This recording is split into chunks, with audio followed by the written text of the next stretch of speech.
હું ભોજ PR પટેલમાંથી SMC અધ્યક્ષ છું. એમાં અમારી સ્કૂલના પઠાણ સાહેબ છે, BLOનું કામ કરે છે.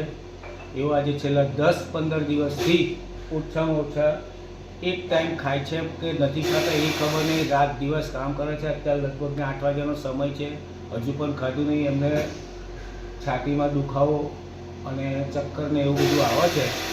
તે છતાંય અત્યારે કોઈ રિકવરી આવતી નથી.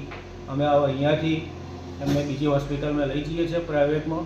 પણ સરકારી કર્મચારી જે લોકોએ એમને ઉપર આપ્યો છે આપશે અને જે કામ માગે છે, આજે અમે કલેક્ટરને પણ ફોન કર્યો, બધાને ફોન કર્યો, કોઈ ફોન ઉચલતા નથી, કોઈ આવતા નથી. શિક્ષકોની શું હાલત છે એ કોઈ એનું ભરવા આવે. આ ગમે ત્યારે આ ભાઈ એકલા જ છે અત્યારે, એનું કોઈ ડેલી કોણ બરાબર છે.